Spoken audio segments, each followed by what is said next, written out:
Ya, selamat siang pemirsa Intisari. Saat ini tepatnya hari Kamis 20 Oktober pukul 11.40 saya sedang berada di Monumen Pers Nasional yang berada di Kota Solo. Saat ini saya sedang berada di ruang sejarah pers atau ruang pameran pers.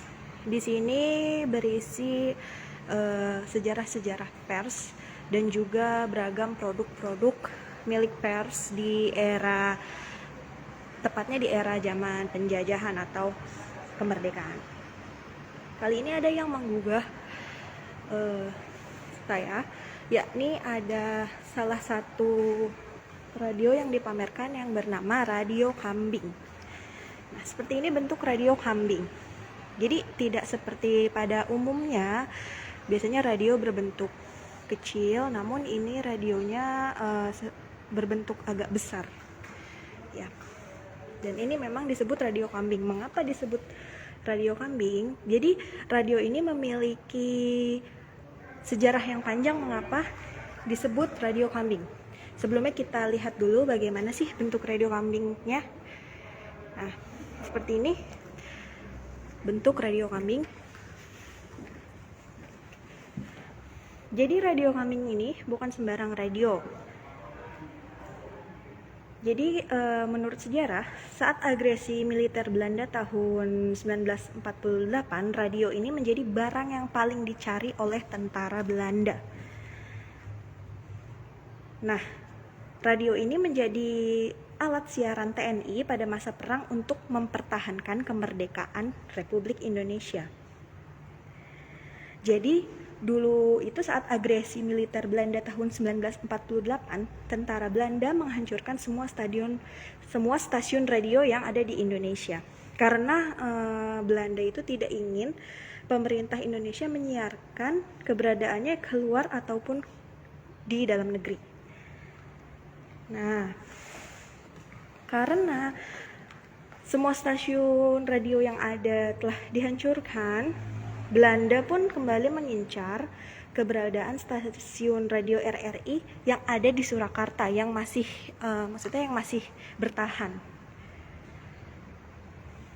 Pada saat itu, status stasiun radio RRI Surakarta merupakan stasiun radio paling tua atau yang pertama bertahan. Hingga pada akhirnya gelagat Belanda untuk menghancurkan radio satu-satunya yang tersisa ini tercium oleh para pejuang kala itu. Hingga akhirnya radio ini diungsikan oleh rakyat ke suatu tempat persembunyian yang berada di wilayah Karanganyar. Dan karena ukurannya yang besar, jadi untuk memindahkan radio ini bukan perkara gampang. Karena beratnya bisa puluhan hingga ratusan kilo. Kan kita lihat ini sangat besar sekali radio ini.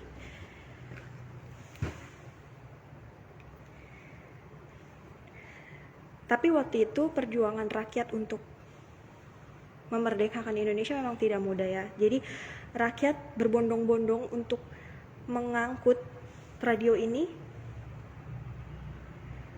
menggendong pemancar radio ini hingga 45 km, hingga akhirnya radio ini disembunyikan di Desa Balongan, Kecamatan Jenawi, Karanganyar. Nah, untuk mengelabui Belanda, radio ini ternyata disembunyikan di dalam kandang kambing oleh rakyat. Sehingga ketika penyiar radio RRI menyiarkan radio akan terdengar suara kambing sehingga dinamakan Radio Kambing. Jadi seperti itulah kisah perlawanan rakyat, dan ini menjadi satu-satunya alat siaran yang menyiarkan kemerdekaan Indonesia pada saat itu. Namun memang Belanda tidak ingin menghancurkannya, namun akhirnya rakyat berhasil mengelabui Belanda dengan cara menyimpannya di dalam kandang kambing agar tidak ketahuan oleh pihak Belanda. Nah, seperti ini kira-kira bentuk radio kambing. Nah, selain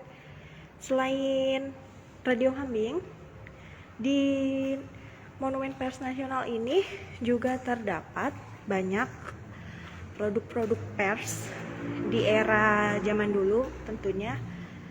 Salah satunya adalah mesin tik ini. Nah, mesin ketik ini dulu dijadikan sebagai alat untuk menyebar informasi untuk agar rakyat bisa menerima informasi-informasi. Jadi memang dulu tidak ada online ya, teman-teman. Nah, seperti inilah bentuk mesin tik yang dipamerkan di Museum Pers Nasional.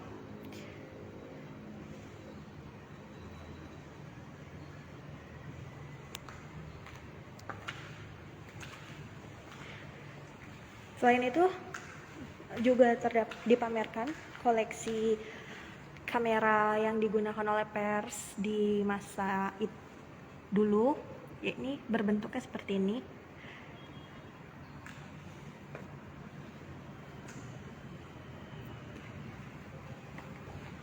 Nah, jadi Monumen Pers Nasional ini di ruang pameran pers memang menjadi salah satu